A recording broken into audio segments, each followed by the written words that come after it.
ভারতের নাগরিকত্ব পেতে বাংলাদেশ, পাকিস্তান ও আফগানিস্তানের নাগরিকদের জন্য নতুন বিধান চালু করেছে ভারত সরকার। নতুন নিয়ম অনুযায়ী এখন থেকে আবেদনকারীকে নিজ দেশের পাসপোর্ট সংক্রান্ত বিস্তারিত তথ্য ও ঘোষণাপত্র জমা দিতে হবে। ভারতীয় সংবাদ মাধ্যম আনন্দবাজার পত্রিকা এ তথ্য জানিয়েছে।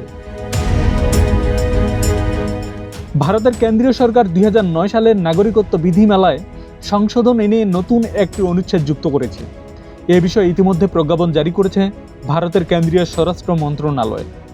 সংশোধিত বিধিতে আরও বলা হয়েছে, নতুন অনুচ্ছেদটি বিধিমালার 1C তফসিলের পরে সংযুক্ত করা হবে। এই তফসিল মূলত বাংলাদেশ, পাকিস্তান ও আফগানিস্তান থেকে আসা হিন্দু, শিখ, বৌদ্ধ, জৈন, পার্সি ও খ্রিস্টান ধর্মাবলম্বীদের জন্য নাগরিকত্ব আবেদনের ক্ষেত্রে প্রযোজ্য। নতুন বিধি অনুযায়ী ভারতীয় নাগরিকত্বের জন্য আবেদনকারী বাংলাদেশি, পাকিস্তানি ও আফগান নাগরিকদের জানাতে হবে তাদের কাছে নিজ দেশের কোনো বৈধ বা মেয়াদোত্তীর্ণ পাসপোর্ট রয়েছে কিনা। বৈধ পাসপোর্ট থাকলে তার নম্বর, ইস্যুর তারিখ এবং মেয়াদ সহ বিস্তারিত তথ্য আবেদনপত্রে উল্লেখ করতে হবে। পাশাপাশি আবেদনকারীকে লিখিত ঘোষণা দিতে হবে যে ভারতীয় নাগরিকত্ব পাওয়ার 15 দিনের মধ্যে সংশ্লিষ্ট পাসপোর্ট ডাক বিভাগের নির্ধারিত কর্মকর্তার কাছে জমা দেওয়া হবে।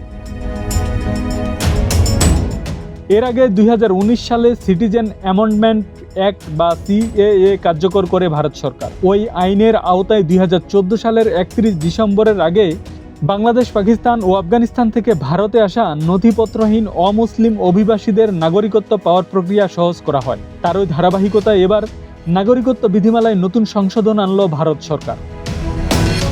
আব্দুস সালাম, প্রজন্ম 24।